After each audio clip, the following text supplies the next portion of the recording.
Hello friends, thanks for joining me again.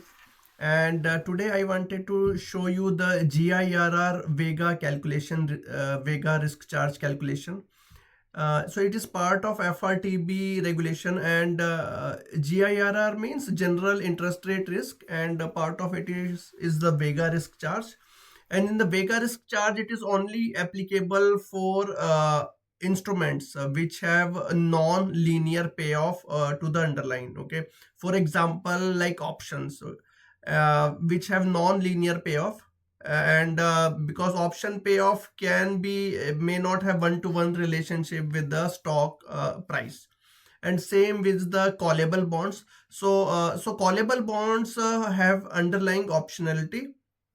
They can be called by issuer, and that's why they have this. If a fund has or if a bank has instruments with the underlying optionality like callable bonds or like options or any instrument with optionality, they need to calculate vega and curvature risk charge additional to the delta risk charge. Delta risk charge has to be calculated for every instrument in the standardized risk approach, standardized risk charge approach. So this is my portfolio which you are seeing right now.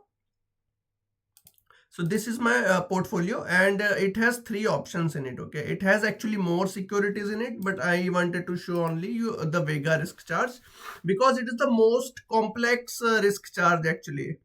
You can because it has some two-dimensional calculations which I will show you very soon. Okay, so these are my three positions, and you have to observe the call date actually. So these bonds are callable on this date. Okay, the date which you see in column p, and the underlying bonds have this maturity. So for example, if this bond gets called on like 29th of November, okay, 2029, then it will have one more year of maturity left. Okay, so this bond will have 2 years of maturity left.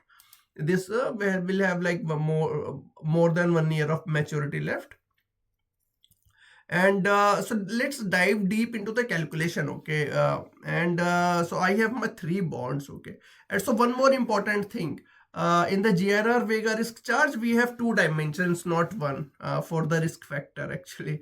If you remember in the delta GIRR delta risk charge, we had only one dimension, right? The tenor of the sensitivity tenor, like 1 year, 3 year, 5 year, 6 year, right? It's similar to that, but it has 2 years now. Okay, I showed you two dates, right? Because there are two dates, there are two dimensions. Okay, I have tried to explain it using this grid, and I think it is quite straightforward. I will give you example of Chevron actually. Okay, and so one thing, okay, even before we do this interpolation, so before you do this interpolation, this is done on sensitivity. Okay, this is done on sensitivity, not on correlation or nothing else. Okay, so before we come here, we need to calculate sensitivity, and that is is a separate subject altogether. Okay, which I will cover in some other video.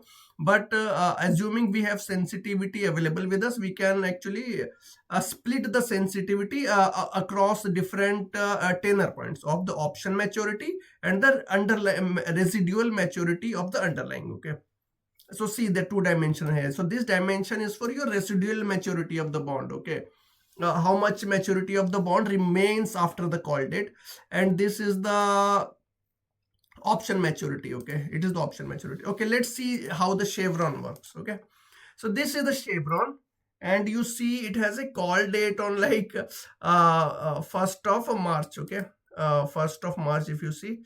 So, and today is like in April, right? And yeah, so for the Chevron, it is like 1 year, right? Obviously 1 year. So it is calculating 48%. It is approximately 50%. So 50%. Okay, so let's see. So this is your option dimension, right? Option maturity dimension, option expiry. So it has like in the 1 year, the almost complete option will expire. Okay, almost complete option will expire in 1 year. So yeah, it is 96%. Okay, it is showing 2% extra because I think it is assuming that today is 25th of sorry 8th of Feb. Okay, which is a different point. But see, almost all of it expires in like 1 year. Okay, so it was expiring in 1 year. Okay, Chevron. Okay, so we got it. Okay, now see how we are splitting the underlying remaining maturity. Okay, so how much is maturity remaining after that? 2 years, right? 2 years. So it's for the 2 year. Let's see, yeah, 2 years. It 2 years, it should so it should go 50-50 here. Okay, for the 1 year underlying tenor maturity, it should come 50% here and 50% is here. Let's see, is it splitting 50%? I think it is splitting, right? 50% it's here and 50% it's there. Okay, so yes, it's doing that. And and we can take one more example. Okay, so you see it has been split in 2 dimensions. Okay, and if you take the sum of Chevron. Okay, 48% plus 48%, 96% plus 2 plus 2 equal to 100%. Okay, so 100% sensitivity has been split. Okay, 100%. I will take one more example for you. So this is Pfizer bond. Okay, and it is expiring 2.5 years. Sorry, 3.5 years. Call date is 3.5 years. So where is Pfizer? It is 3 years. Okay, this is the 3 year row. And for the Pfizer 70, it is showing 70% here and 30% in the 5 year option maturity. So why 70% here? Because you see it's not like clean 3 year, 6 months were remaining. Okay, so 6 months were remaining, so it actually split it. So it allocated for the interpolated to 5 year bucket as well. So this is Pfizer. It interpolated 30% to a 5 year bucket. And then okay, so this is your option expiry. Okay, option expiry. Okay, now let's see how it is split in the underlying maturity. So underlying maturity for Pfizer was like 1 year after that. Okay, approximately 1 year, exactly 1 year actually. And so it should allocate exactly to 1 year, right? Yes, it is. I think, yeah, it is allocating exactly to 1 year. See this 1 year dimension. It is 70 plus 30 equal to 100%. Okay, in this, it is allocating 100% to 1 year dimension. Okay, and yeah, and so you can see the detailed allocation here. So how the machine did the allocation, you can see here. And that's how the interpolation is done along, remember, along 2 dimension. Okay, option expiry and the underlying remaining maturity. Okay, so two dimensions here. Now see, uh, so the so notional was 840,000 USD, and my hull white model was volatility was 0. So they are showing you the sensitivity calculation actually. So if you see, if you use hull white model, you can calculate the volatility sensitivity. Sorry, this Vega actually. So you calculated Vega, which is the change in value of your instrument to per unit change in the per percent change in the volatility of the underlying. Okay, so the underlying is the volatility. Sorry, the risk factor is volatility actually. Yeah, risk factor is volatility, and delta V is your value of the instrument, this value, like 840,000. Okay, so and so you bump up this value, you bump it by 1%, and then you calculate the notional change, and then you calculate the Vega actually. Sensitivity happens once you multiply Vega with the this volatility. Okay, so this is the sensitivity of all my 3 bonds. Okay, and so this is how the allocation happened, which I showed you. Okay, okay, so grid cells were 4 it comes from the previous sheet. And for each instrument, if you see, each instrument has been allocated to 4 points. Okay, so this has been allocated to 3 year option maturity at 0.5 year underlying maturity, 3 year option maturity, 1 year underlying maturity. And if you see that, okay, so they're all adding to 100%. Okay, combined weight is 100% only. Okay, it's not like there is no double counting here, okay, for Chevron, okay, it is also like that only. And if you add them actually, you see, yeah, so there is no double counting, 100% everywhere. And for to the each point you are allocating sensitivity, okay. So if you see that this sensitivity has been allocated to this point, okay, let's see how much total sensitivity has been allocated. Minus 12.7. So what was my yeah, minus 12.7 was your sensitivity for Pfizer, okay. What is the sensitivity of Chevron? Okay, let's see. Minus 9.3 it was for Chevron, okay. So it is working correctly, okay. It has allocated its Vega sensitivity to 4 tenors, okay. 4 tenors, sorry, 4 risk factors actually. So risk factors are in 2 dimensions, I keep forgetting. And yeah, so for each tenor now they are calculating the total sensitivity, okay. So these are these many points, and they are actually aggregating across all 3 bonds, okay. You see aggregation across all 3 bonds. So now you have allocated the sensitivity to in 2 dimensions, okay. Option expiry and underlying residual maturity, and these are the sensitivities allocated to each point, okay. So that is important, okay.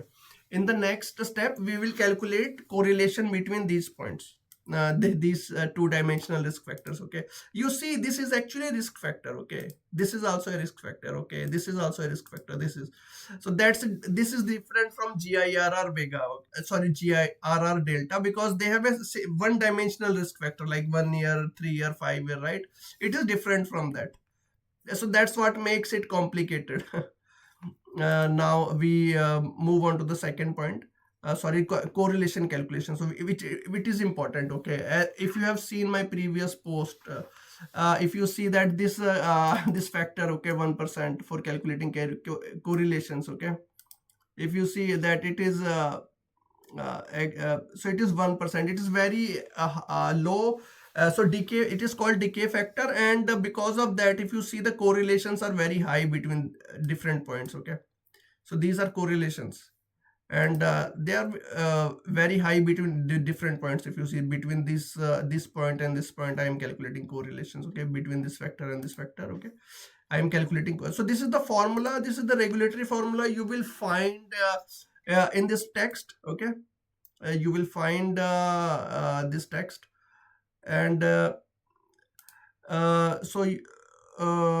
yeah, and so this is option maturity. First you calculate for option maturity, then for underlying, and then so this is pretty standardized, okay. You will find the same formula for the GIRR delta as well, but there it is 3%, okay.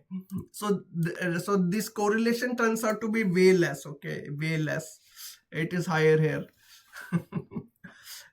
So yeah, Vega actually is different from delta, right, because correlations tend to be higher, because all these tenor points, this volatility surface, they behave like in a very correlated fashion. So we have calculated correlations between all the points. Now we have to go to the aggregation. Let's go to the aggregation.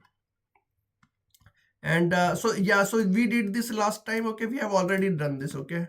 And so this is a risk weight calculation. It is pretty standardized, okay. So risk weights are 100 actually, sorry, 100 for GIRR delta, and so we are aggregating between risk factors. Now these are risk factors and these are sensitivities. Now how do I aggregate ours? We simply multiply with the risk weight versus risk sensitivity, and it is not very different from Basel 3 or Basel 2, okay. We always multiplied, but in those times we multiplied actually the notional or market value with the risk weight, right. We did not use sensitivity. That's why it is called a sensitivity based approach. This what we call Basel 3.1 or FRTB, okay. So there is a deadline for it, and the deadline is next year, and before that all the banks are doing whatever they can to meet the deadline, okay. So major development work is going on, And so yeah, so this is your weighted sensitivity square, okay. And then you just okay, now there is one more thing, okay. We have calculated correlations between risk factors, but they were like medium correlations, okay. FRTB provides you three scenarios, okay. Low correlation, medium correlation, and high correlation. They tell you what is the correlation between different risk factors. So and we have to choose the scenario, okay. Delta plus vega plus curvature risk charge for all the risk asset classes where this risk charge is maximum amongst these three correlation risk charges, okay. we have to we have three options, we have to choose the highest. And if you see, it is straightforward, right? The formula itself is not very tough actually. If you see, yeah, this is the formula for the minimum actually. Uh, sorry, high scenario. So it is also very confusing, right? A high scenario, and they are using minimum mathematical function here, but it makes sense, right? This correlation, if you see, it is higher actually. In even in this exam of one, actually, it is always one. It is more than this one, right? It is more than this medium scenario, okay. And if you see the low scenario, correlation would be lower actually. If you see 96, okay. So yeah, so it was 98, 96, okay. So the correlations are lower, okay. So it means what it means, but formula actually it is written like that, that it shows maximum, but actually it leads to lower correlations if you think like that. And so yes, so actually it is a quadratic equation formula, and you will find it at many places if you do tracking error calculation, tracking error attribution, or even here in FRTB, this so it is very important formula to incorporate correlations, okay. And wherever you see covariance matrix, you will always find this formula, this quadratic formula. And so basically, I don't know if you are able to see it, okay, but it is not written here. But the formula goes like this, okay. WS square K plus 2 into those sensitivity, right? These are all these are additive terms, okay. So all these will be added, all these will are additive, and they are square rooted. So that's all actually. And so all the calculations are here itself, okay, with the base cell regulation, the heading. These are the specific references where you can actually check yourself. And yeah, so yes, actually, so I think we have done, we have actually covered quite a lot. So thank you everyone, have a great day, thanks for joining me, bye.